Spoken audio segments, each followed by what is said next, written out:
থাকতে থাকতে লেখালেখি করতে আসেন, হঠাৎ করে মায়ার নবী একটু উপরের দিকে তাকাইয়া মায়ার নবীর যে কাঠি ছিল কাঠি দিয়ে তো লিখতেছিলেন, উপরের দিকে তাকায়া मौत को समझा है गाफिल इख्तिताम जिंदगी, दर हकीकत मौत तेरे इब्तिदाए जिंदगी,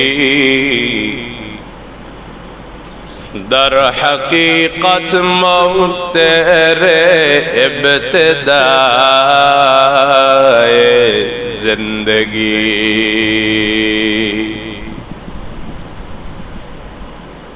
यहाँ हम सब मुसाफिर हैं, कब्र आखिर ठिकाना, कोई आगे रवाना है, कोई पीछे रवाना, कोई आगे रवाना है, कोई पीछे रवाना।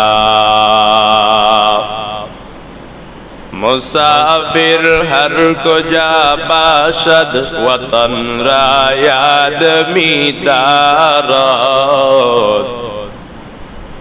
मुसाफिर हर को जा बाशद वतन रा याद मीदारत, चो बुलबुल दर कफश बाशद चमन रा याद मीदारत, चो बुलबुल दर कफश बाशद याद रा मीदारत।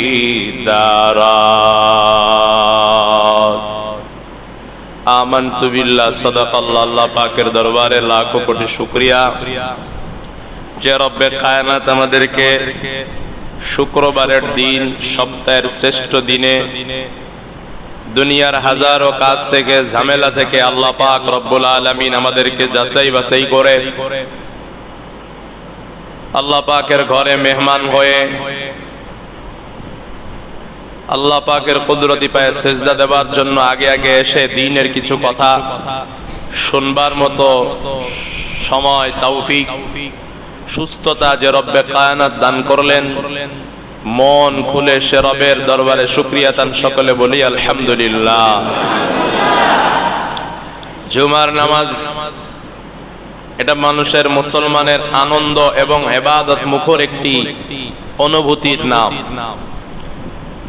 কেউ ইচ্ছা থাকে তারপরে আসতে পারে না, কারো ইচ্ছাই থাকে না, আবার কারো ইচ্ছা থাকুক বা না থাকুক আসতে পারে। আল্লাহ পাক যে আমাদেরকে মসজিদে আসার জন্য কবুল করলেন, এটা আল্লাহ পাকের বড় নিয়ামত। চাইলে আল্লাহ পাক আমারে রাস্তাঘাটে বাজারঘাটে যারা বসে আছেন সে জায়গায় বসায় রাখতে পারতেন। যেমন গত জুমায় জুমার নামাজ পড়ে আমি যখন বের হলাম এলাকায়, জুমার নামাজের মতো এত গুরুত্বপূর্ণ একটি ইবাদত ছেড়ে দেখলাম এক আল্লাহর বান্দা পিপিলিকার ডিম যেটা দিয়া মাছ শিকার করে, গাছে উঠে এই পিপিলিকার ডিম শিকারে ব্যস্ত জুমার নামাজের সময়। এবং বাংলা ভাষায় যত গালিগালাজ আছে, অমুকের তমুকের এটা সেটা, এই সব গালিগালাজ গুলো সে গাছের মাথা থেকে করতে আছে, অথচ সময়টা জুমার সময়। চিন্তা করে দেখলাম এই লোকটা করতেছে কি। সব মুসল্লি, সব মুসলমান জুমার নামাজ আদায় করতেছে, সে দুনিয়ার সামান্য ঠুনকো একটা বিষয় নিয়ে ব্যস্ত। সাথে সাথে যখন মুসলমানের জবানে সুবহানা রাব্বিয়াল আযীম, সুবহানা রাব্বিয়াল আলা, রব্বির হামহুমা কামা রব্বায়ানি সগীরা এ ধরনের বাক্য উচ্চারিত হয়, তার মুখে তখন দেশীয় গালি শোভা পাচ্ছে। হায়াতের জিন্দেগির মূল্যায়নটা আমরা করতেছি না, বুঝতেও পারতেছি না। আল্লাহ পাক রব্বুল আলামিন এজন্য বারবার বারবার কোরআনে হাকিমে মানুষকে ধোঁকার এই দুনিয়ার কথা মনে করায় দেন, কবরের কথা মনে করায় দেন। আল্লাহ পাকের নবীও মাঝে মাঝে মাঝে মাঝে মাঝে মাঝে কবর জগতের কথা স্মরণ করায়া দেন, আখিরাতের কথা স্মরণ করায়া দেন, জানা বিষয় আবার জানান। কারণ মানুষ যেই জিনিসের আলোচনা বেশি বেশি করে সেই জিনিসটা তার দিলের মধ্যে বদ্ধমূল হয়, দিলের মধ্যে সেই জিনিসটা গেঁথে যায়। তাই তো দেখা যায় দুনিয়ার আলোচনা আমরা করতে করতে দুনিয়াটা আমাদের ভেতরে গেঁথে গেছে, আখিরাতের আলোচনা নেই দেখে আখিরাতকে আমরা পিছে ফেলেছি। সপ্তাহে 7টা দিনের মধ্যে একদিন জুমার দিনে আখিরাত নিয়ে আমরা কিছু সময় জুমার আগে আধা ঘন্টা 1 ঘন্টা ভাবি বা আলোচনা করি বা আলোচনা শুনি।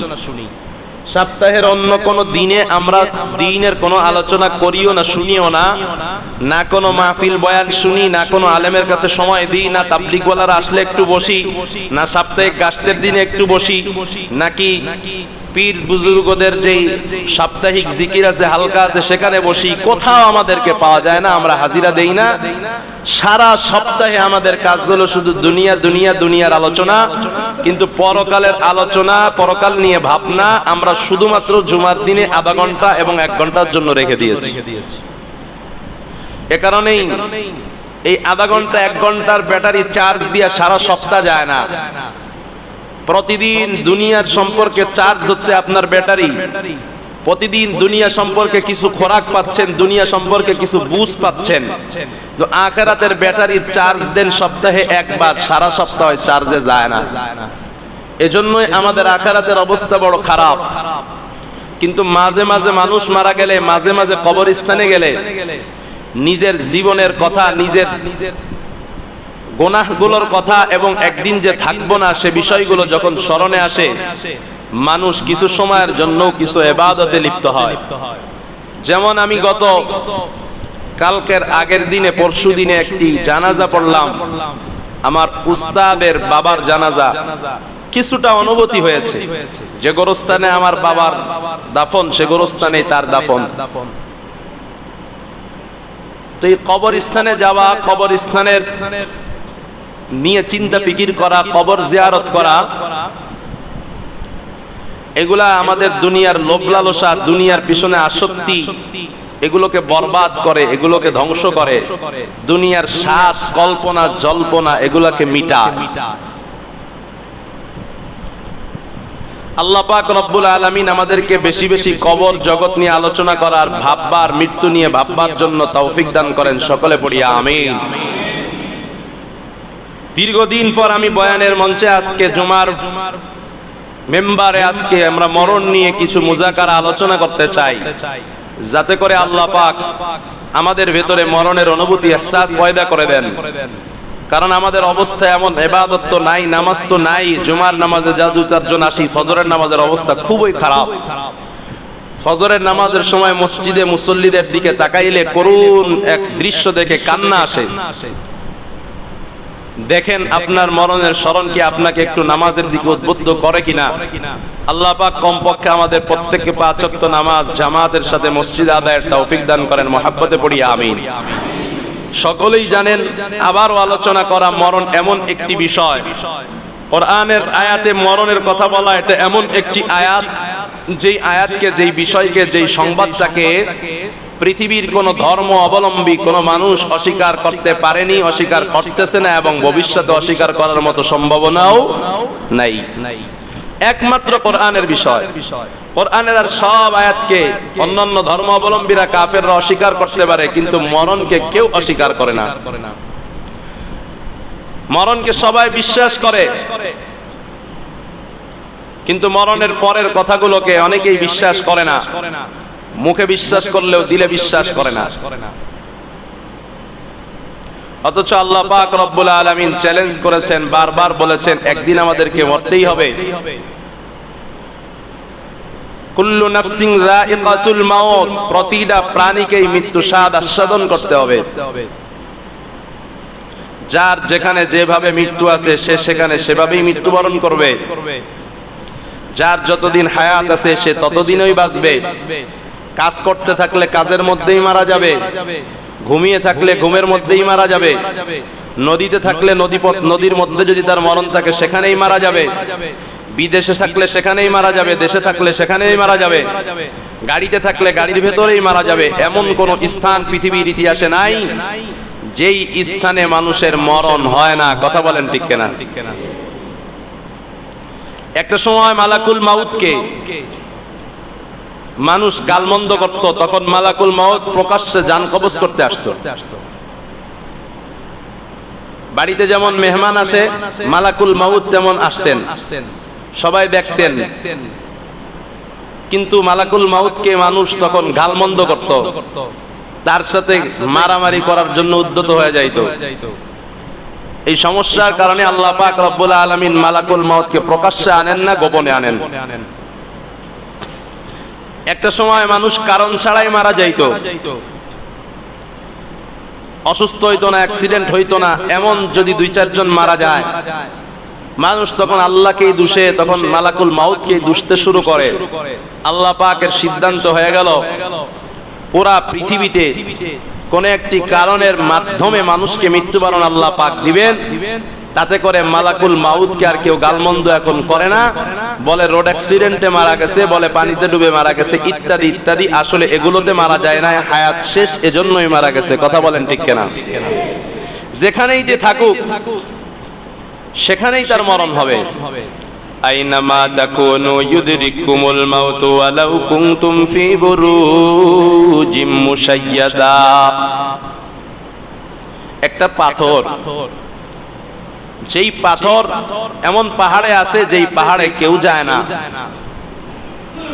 ওই পাহাড়ের পাদদেশে একটি পাথর, ওই পাথরের ভেতরেও যদি কেউ গিয়া লুকায়, কেউ যদি ঢুকতে পারে, অথবা কোন প্রাণী, ছোট্ট কোন পিপিলিকা, ছোট্ট কোন পোকা মাকড় যদি আল্লাহ পাক সেখানে রাখেন, রব চ্যালেঞ্জ করে বলেন, কেউ যদি ওই পাথরের ভেতরে গিয়া লুকায়, পাথরের ভেতরে লুকায়া পাথরটাকে আবার আগের মতো করে দিতে তো মানুষ পারবে না, আর ওর ভেতরে ঢুকলে বাঁচবেও না। যদি কেউ ওর ভেতরে ঢোকে, আল্লাহ বলেন তারপরেও তার মৃত্যু তাকে সেখানে গিয়ে গ্রাস করবে, এতে কোনো সন্দেহ নাই।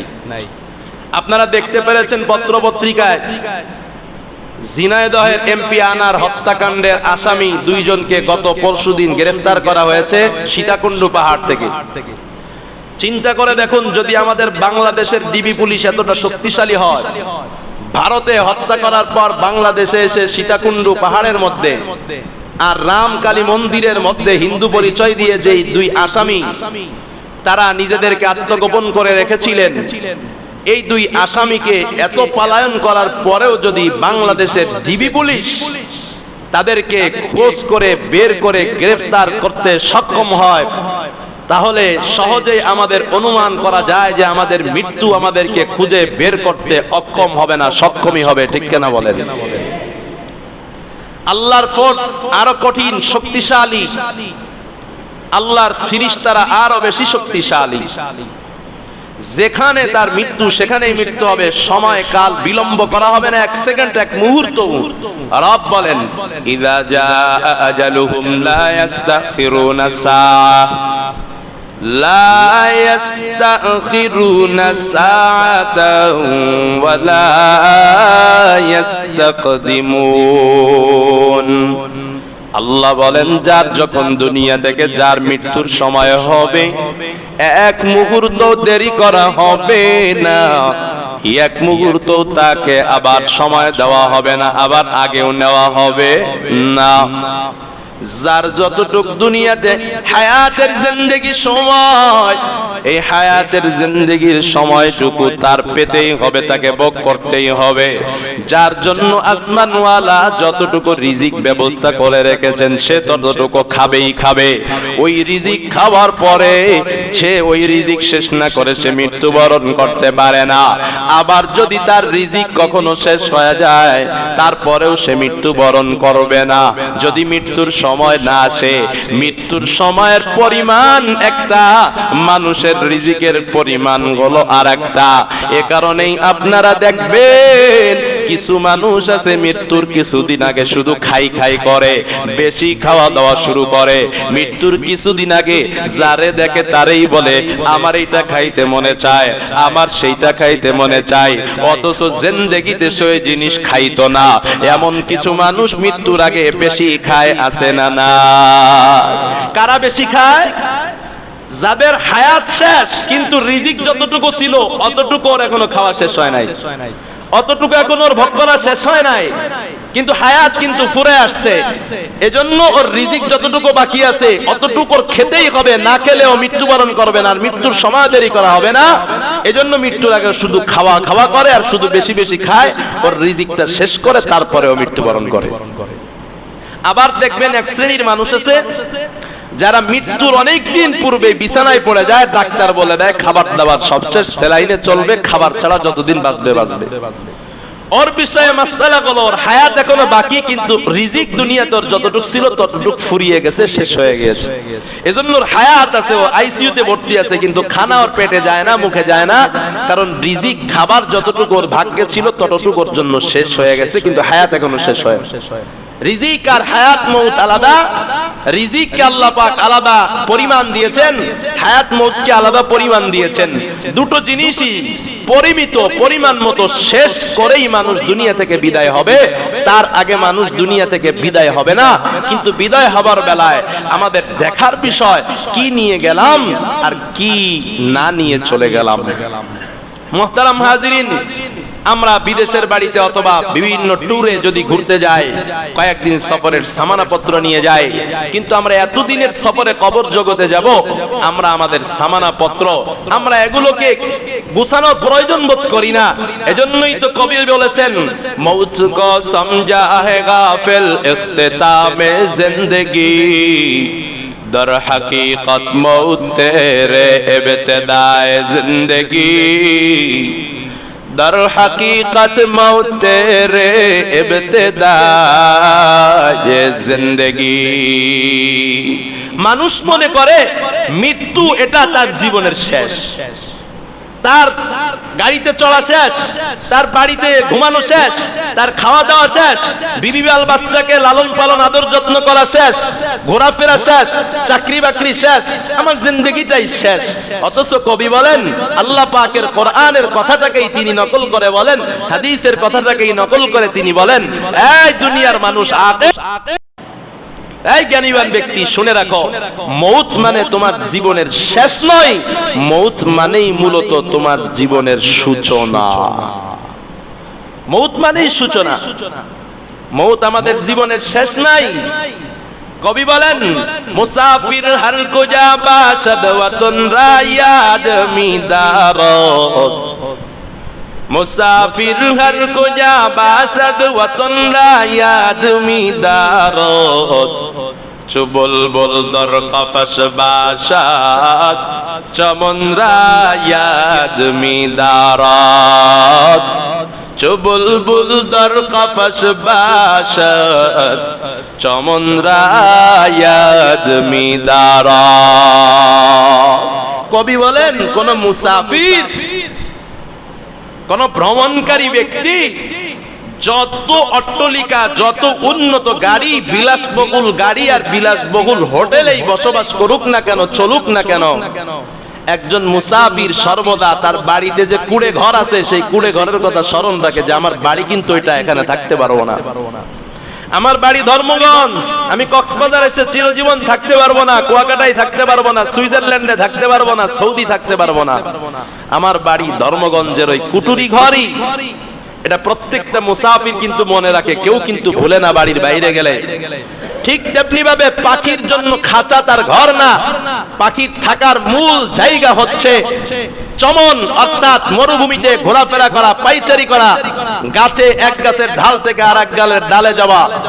ওই পাখিকে যদি আপনি খাঁচাই বন্দি করেন, সেই খাঁচাটাকেই তার মূল মনে করে না, তার মাথায় কিন্তু এটা ভালো করেই স্মরণ থাকে, আমার মূল জায়গা হলো আমি ঘোরাফেরা করব, মরুভূমিতে উড়ব, আমি এক ডাল থেকে আর এক ডালে যাব। সে ডালে ঘোরাঘুরি ভুলতে পারে না, যতই আপনি তাকে খাঁচাই বন্দি করেন না কেন। এজন্যই দেখবেন সে সেই খাঁচার মধ্যেই মাঝে মাঝে উড়াল দিতে চায়, খাঁচার মধ্যেই মাঝে মাঝে উড়াল দিতে চায়। কিন্তু আমরা মানুষ, আমাদের থাকার জায়গা কবর, আমাদের থাকার জায়গা জান্নাত। আমরা মুসাফির হয়ে দুনিয়াতে আসার পর সেই কবর আর সেই জান্নাত যে আমাদের মূল বাড়ি, আমাদের মূল ঠিকানা। একজন মুসাফির ভুলে না, একটা পাখিও তার মূল বাড়ি ভুলে না, কিন্তু আমরা আমাদের মূল জায়গা, আমাদের মূল বাড়িকে আমরা ভুলে গেছি। আমাদের মতো আর হতভাগা আর কেউ নাই। মুহতারাম হাজিরিন, এজন্যই রাসূল বলেছেন, দুনিয়ার যত বিলাসিতা, দুনিয়ার যত আরামায়েশ, দুনিয়ার যত পাওয়া পাওয়া চাই চাই চাই চাই আছে, এক জিনিস সবকে ধুলায় দূষিত, ধুলার সাথে মিশিয়ে দিতে পারে, সেটা হলো মৃত্যুর স্মরণ। মৃত্যুকে আল্লাহর রাসূল হাজিমিল লাজ্জাত বলে সম্বোধন করেছেন। দুনিয়ার ভোগবিলাস, দুনিয়ার চাহিদা আকাঙ্ক্ষাকে বিনষ্টকারী বলে মৃত্যুকে আল্লাহর রাসূল নাম দিয়েছেন। আল্লাহর রাসূল বলেছেন, আগফিরু যিকরা হাজিমিল লাজ্জাত। আমার আপনার মায়ার নবী বলেন, বেশি বেশি স্মরণ করো। কাকে? মৃত্যুকে। মৃত্যুকে আল্লাহর রাসূল বলেন নাই, বরং আমার নবী বলেন, দুনিয়ার স্বাদ বিনষ্টকারী যে জিনিস, দুনিয়ার স্বাদ বিনষ্টকারী যে বিষয়, সে বিষয়টাকে বেশি বেশি স্মরণ করো। একটু বলেন তো দেখি, দুনিয়ার স্বাদ বিনষ্টকারী জিনিস আর বিষয়ের নাম কি? বলেন। মৃত্যু। বলে না কেন? বুঝেন নাই? মৃত্যু। এই মৃত্যুর স্মরণ মানুষের স্বাদ, কল্পনা, জল্পনা সব কিছুকে ধুলায় দূষিত করে দেয়।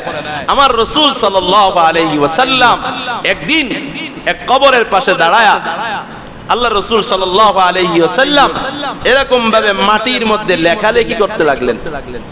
ঘটনাটা কি? ঘটনাটা সাহাবায়ে কেরাম বলেন, ফারাজনা মা রাসূলিল্লাহি সাল্লাল্লাহু আলাইহি ওয়াসাল্লাম ফি জানাজাতি রাজুলিন মিনাল আনসার। আমার আপনার মায়ার নবী সাহাবায়ে কেরাম ডাক দিয়া বলেন, আমরা একবার রাসূল সাল্লাল্লাহু আলাইহি ওয়াসাল্লামের সাথে আনসারী এক সাহাবীর জানাজার উদ্দেশ্যে রওনা হলাম। কিন্তু জানাজার স্পটটাতে যাওয়ার আগে রাস্তার মাঝেই হলো তার কবরের জায়গা। সেখানে কবর খোঁড়া হচ্ছে। মনে করেন কেউ গাউসিয়া মার্কেট থেকে চতলার মাঠে যাবে জানাজার নামাজ পড়তে, কিন্তু মাঝখানে মসজিদের পাশে কবরস্থান, এরকম হইছে আর কি। জানাজার ময়দানে যাবার আগে দৃশ্যপটে দেখা যায় এখানে তার কবরটা খোঁড়া হচ্ছে। সাহাবায়ে কেরাম ডাক দিয়া কয়, ওয়ালাম ইউহার, এখনো কবরটা পরিপূর্ণ খোঁড়া হয় না। এমন সময় আমরা সবাই মায়ার নবীর সাথে আসি, নাজলিসু রাসূলিল্লাহি সাল্লাল্লাহু আলাইহি ওয়াসাল্লাম। এই মায়ার নবী সেই কবরের কাছে আসলেন, আগে জানাজার স্পটে গেলেন না, আগে কবরের জায়গায় এসে কবরের পাশে মায়ার নবী বসে পড়লেন। মায়ার নবী বসার পর একটা কাঠি দিয়া মাটির মধ্যে লেখালেখি করতেছেন, দাগাদাগি করতেছেন। মায়ার নবীর মাথাটা নিচের দিক থেকে একটু মাত্র উপরের দিকে ওঠে না।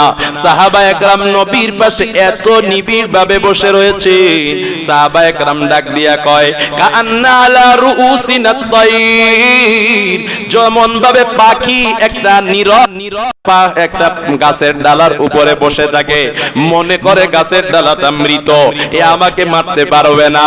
আমরা গাছের ডালার নাই পাখি কেমন যেন আমাদের শরীরে বসে আছে, কোনো নাড়াচাড়া নাই। সব সাহাবায়ে কেরাম আমরা চুপ হয়ে বসে আছি। মায়ার নবীজি বসে থাকতে থাকতে লেখালেখি করতে আছেন। হঠাৎ করে মায়ার নবী একটু উপরের দিকে তাকাইয়া, মায়ার নবীর যে কাঠি ছিল, কাঠি দিয়ে তো লিখতেছিলেন, উপরের দিকে তাকায়া সাহাবায়ে কেরামের দিকে যখন তাকায়, প্রথমে পরিবেশ, সাহাবায়ে কেরামও কথা বলে না, মায়ার নবীও কথা বলেন না। হঠাৎ মায়ার নবী বলে উঠলেন, সাহাবায়ে কেরাম ইস্তাইযু বিল্লাহি মিন আযাবিল কবরি মাররাতান আও মাররাতাইনি আও সালাসান। মায়ার নবী একবার অথবা দুইবার অথবা তিনবার সাহাবায়ে কেরামকে বললেন, হে সাহাবায়ে কেরাম, কবরের আযাব থেকে আল্লাহর কাছে পানা চাও। ও সাহাবায়ে কেরাম, কবরের আযাব থেকে আল্লাহর কাছে পানা চাও। ও সাহাবায়ে কেরাম, কবরের আযাব থেকে আল্লাহর কাছে পানা চাও। কথা যখন একবার বলা হয়, গুরুত্বটা তখন কম বোঝা যায়। একটি কথাই যখন তিনবার বলা হয়, বোঝা যায় কথাটার গুরুত্ব বেশি নাকি কম। মায়ার নবী তিনবার কথাটা বললেন, কেন এই কথা বললেন? কারণ হযরত ওসমান গনি রাদিয়াল্লাহু তাআলা আনহু তিনি যে জান্নাতে যাবেন সেটা তিনিও জানেন, নবীও জানেন, আল্লাহও জানেন। তারপরেও কবর দেখলে শুধু কান্নার কান্না। সাহাবায়ে কেরাম জিজ্ঞাসা করলেন জাহান্নামের আলোচনায় ওসমানকে এত কাঁদতে দেখা যায় না, কবরের কাছে গেলেই কেন এত কাঁদতে দেখা যায়? হযরতে ওসমান গনি রাদিয়াল্লাহু তাআলা আনহু বলেন, আমার মায়ার নবী বলেছেন কবর হলো প্রথম ঘাঁটি। ফা ইন্না জামিনহু মিম্মা বাদাহু আইসার, কবরের আযাব থেকে যে মাপ পাওয়া যায়, পার পাওয়া যায়। আমার মায়ার নবী বলেছেন কবর থেকে উঠার পর হাসর আছে, মিজান আছে, ফুলসিরাত আছে, জান্নাত আছে, জাহান্নাম আছে। যে কবরে সহজ হয়ে যাবে, কবরে যে বিপদে পড়বে না, সামনে যত ঘাটি আছে সব ঘাটিগুলো তার জন্য সহজ করে দিবেন কে?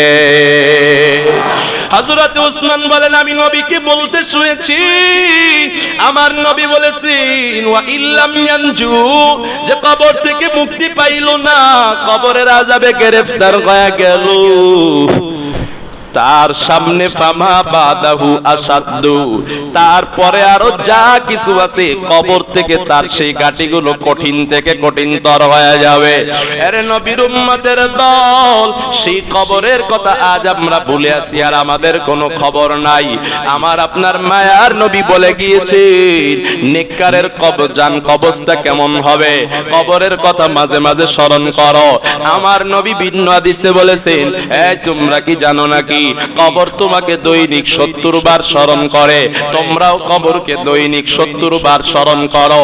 নিম্নে 70 বার কবরকে স্মরণ করা উচিত। এজন্য আপনারা একটা বুদ্ধি আপনাদেরকে, টিপস আপনাদেরকে শিখায়া দিই, মাঝে মাঝে অলসতার জন্য আমরা হাই তুলি। কতক্ষণ তুলি কিনা? মাঝে মাঝে হাই তুলি না? মাঝে মাঝে আমরা বসে থাকা অবস্থায় হঠাৎ কিছু মনে করি। যতবার আমরা বসে থাকবো, চলবো, ফিরবো, বলবো অথবা হাই তুলবো, প্রতিবার হাই তোলার সময় আমরা যেন নিজেদের জন্য অভ্যাস গড়ে নিই। হাই তোলার সময় একটা বার মরণকে স্মরণ করব, হাই তুলবো তো স্মরণ করব আল্লাহ কবরের আযাব থেকে আমারে বাঁচাইয়া দিও। হাই তুলবো, কোন ক্লান্তি দূর করব, সঙ্গে সঙ্গে কবরের কথা স্মরণ করব।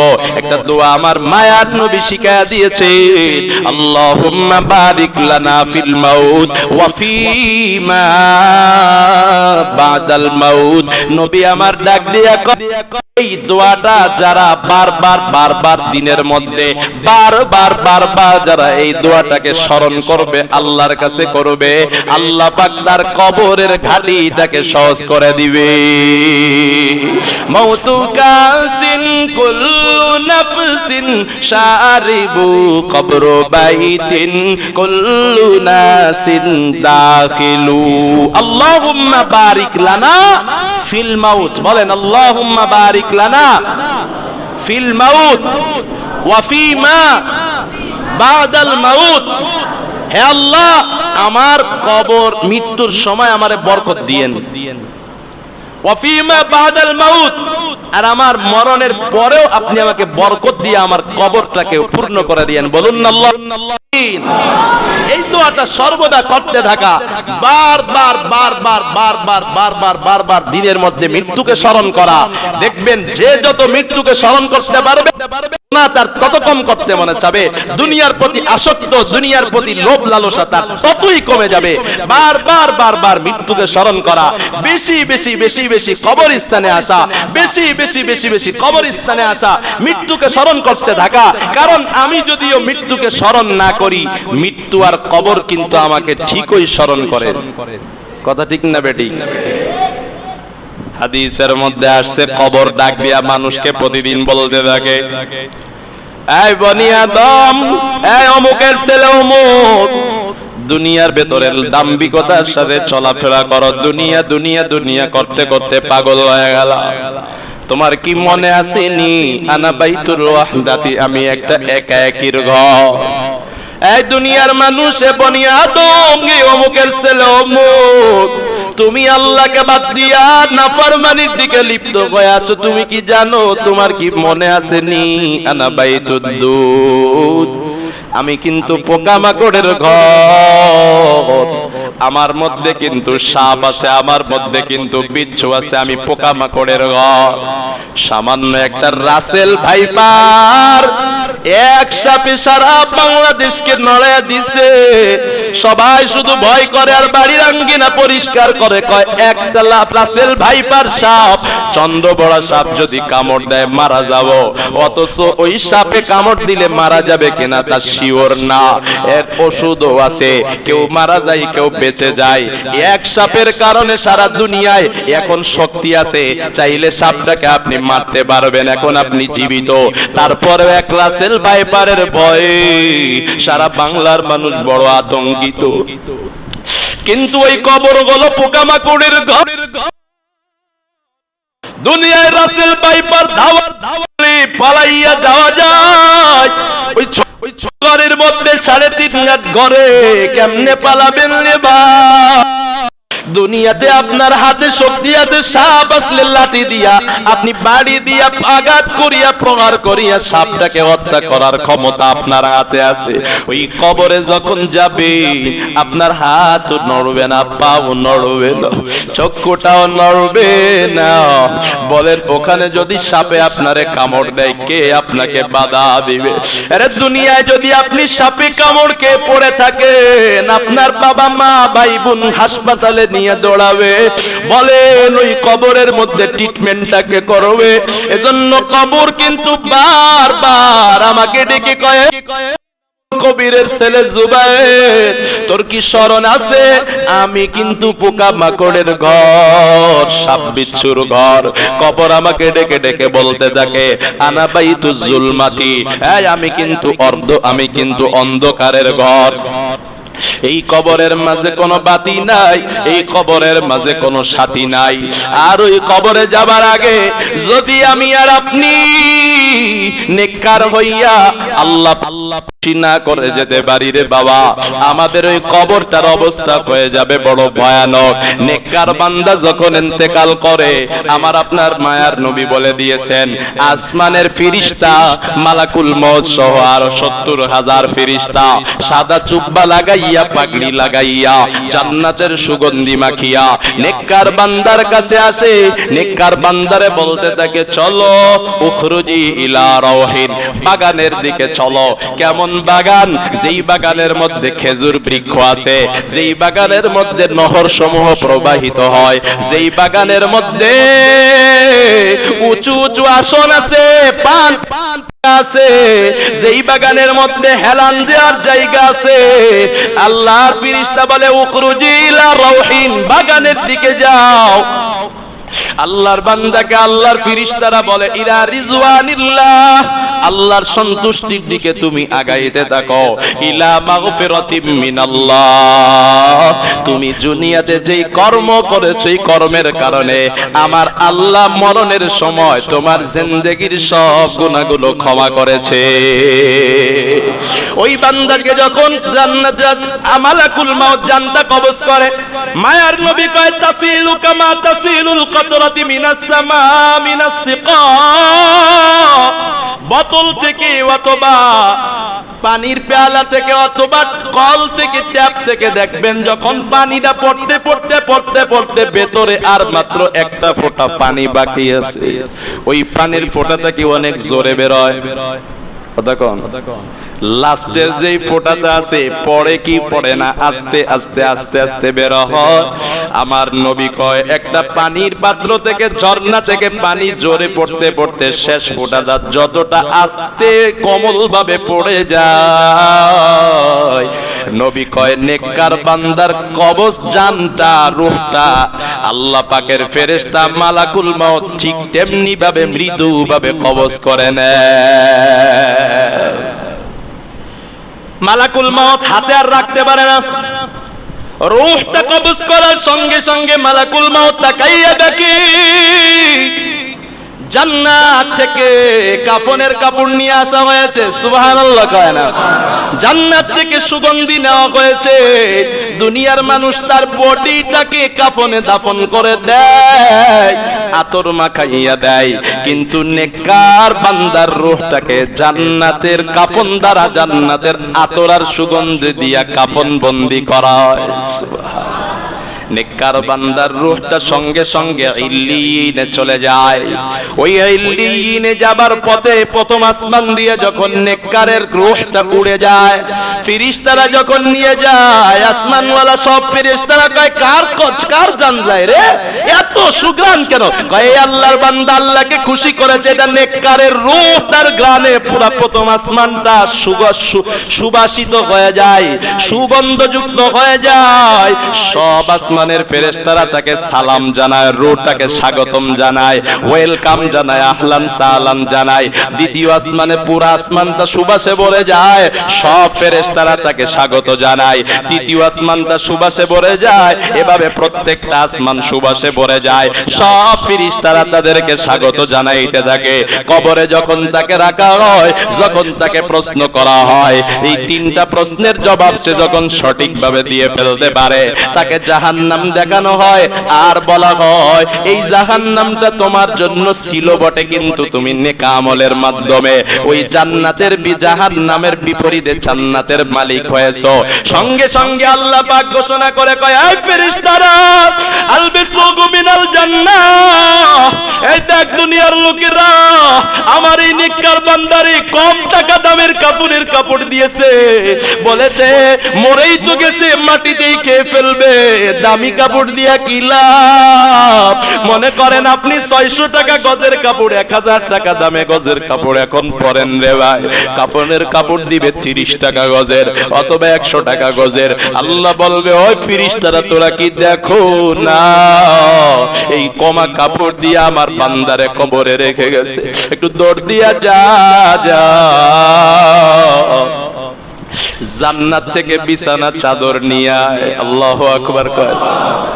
আল্লাহ কয় আলবিসুগু মিনাল জান্নাহ, জান্নাতের বিছানা চাদর বিছায়া দেওয়ার কবরের মধ্যে। আল্লাহ বলেন আফরিসুগু মিনাল জান্নাহ, এই ফেরেশতা ওর শরীরের মধ্যে জান্নাতের পোশাকটা পরাইয়া দে। জান্নাতের পোশাক পরার পরে তার আর কোনো দিন গরমও লাগবে না, আর শীতও লাগবে না, ওই শরীরের মধ্যে কোনো পোকামাকড় কামড়াইতে পারবে না। আল্লাহর বান্দাকে আল্লাহ বলবে, তুমি সামনে তাকাও, যত দিক তার দৃষ্টি দেয় 3.5 হাত মাটির গর্তা তার দৃষ্টি সীমা অনুরূপ বড় হয়ে যাবে। আল্লাহ পাকের জান্নাত থেকে দমে দমে দমে দমে বারবার হাওয়া আসবে, জান্নাত থেকে একটু পর পর তার জন্য সুঘ্রাণ আসবে। কবরের সাথে জান্নাতের সাথে একটা রাস্তা করে দেওয়া হবে। সুবহানাল্লাহ। আর যে আল্লাহর বান্দা বদ আমল করে যাবে, যেই ফেরেশতা জান কবজ করতে আসবে, মাথার চুলগুলো পায়ের নিচে গিয়ে ঝুলে পড়বে।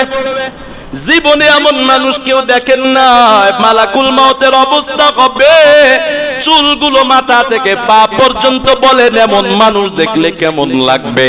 এই চক্ষুটা যে আছে, চক্ষু থেকে আগুনের ফুলকি বের হবে। কোন আগুনের ফুলকি? কয় লাল আগুনের তেজ কম, লাল আগুনের ফুলকি বের হবে না। মালাকুল মউতের চক্ষুটা কালো হবে না, কারণ সাধারণত তো মানুষের চক্ষুটা কালো হয়ে থাকে, এজন্য সবুজ রঙের চক্ষু হয়ে যাবে। আগুনে যেমন নীল আকার ধারণ করে, নীল আকার চক্ষু হয়ে যাবে। এগুলো যখন দেখবে সে তখন বেহুশ হয়ে যাবে, তার ঘাড়ের রগগুলো টাস টাস করে ছিঁড়ে যাবে। যখন সে এমন অবস্থা হবে নাক দিয়া রক্ত বের হয়ে যাবে, অথবা বের হোক না না হোক পিপাসায় কাতর হয়ে যাবে।